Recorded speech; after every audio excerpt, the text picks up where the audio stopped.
Oi, meu nome é Cassiane Monteiro e esse é o primeiro podcast do Grupinho da Agronomia. E eu sou Vitor Lima. O podcast foi proposto e orientado pela docente Núbia dos Santos.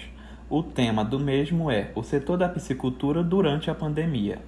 Mas afinal, o que é a piscicultura em si?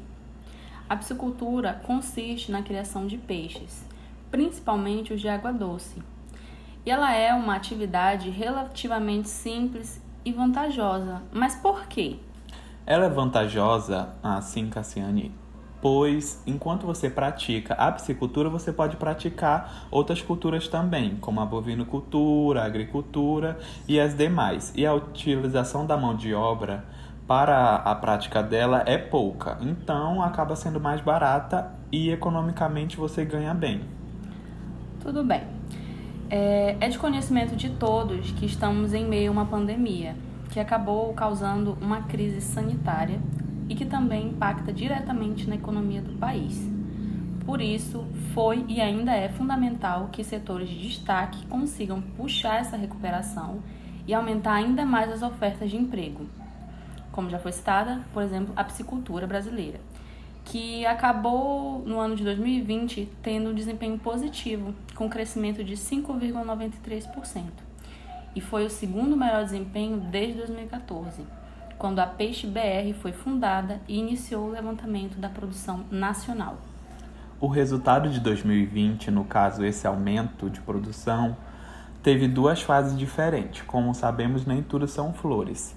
Então, a primeira parte da pandemia, o primeiro semestre de 2020, prejudicou o comércio nas semanas anteriores à Semana Santa. Como sabemos, a Semana Santa é um período que mais vende peixe por conta de questões religiosas. É conhecida como o Natal da piscicultura. E essas vendas que decaíram causaram preocupação a diversos elos da cadeia produtiva.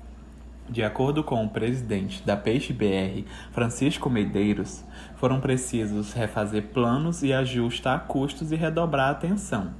E a partir dessa iniciativa dele, o segundo semestre de 2020 foi nomeado o melhor da piscicultura nos últimos anos.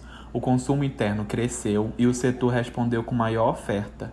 Com isso, os preços aos produtores melhoraram e aos elos da cadeia recuperaram os prejuízos da primeira parte do ano, que no caso foi a que teve a decaída de vendas, e fechando o resultado com positividade.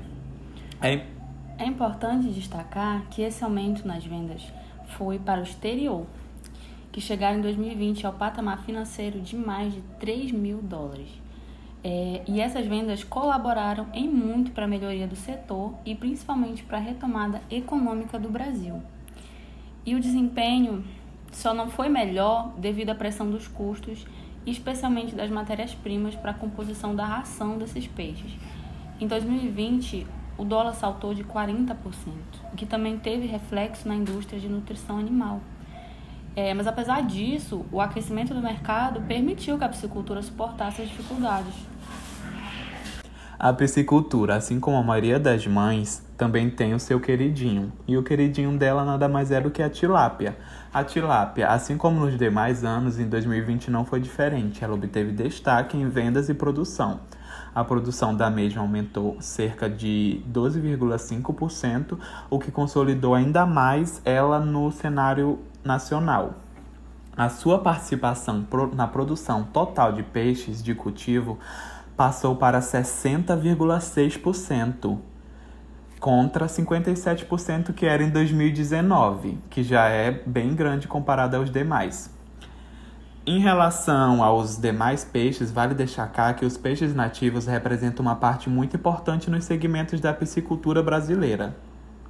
E apesar dessa grande importância, a participação deles reduziu no último ano, com a produção de 278 mil em 2020, sendo que em 2019 era de 287 mil. Se você for observar, a discrepância foi de mais de 9 mil toneladas.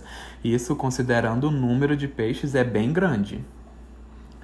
Também existem outras espécies que tiveram um crescimento considerável, sendo a carpa, a truta e o pangáseos, com os maiores destaques. Elas apresentaram um crescimento de 10,9% e o Pangasus ganhou maior espaço na produção, principalmente na região do Nordeste.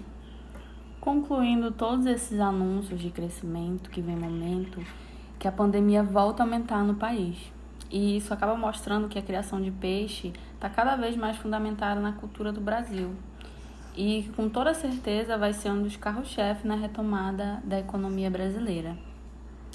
Bom, os dados apresentados aqui no podcast aos nossos ouvintes puderam comprovar que a piscicultura, apesar das dificuldades, superou e aumentou efetivamente a nossa economia. Agradecemos muito aos nossos piscicultores de plantão. Esse foi o nosso podcast. Agradecemos aos nossos ouvintes. Fiquem com Deus e se cuidem, hein?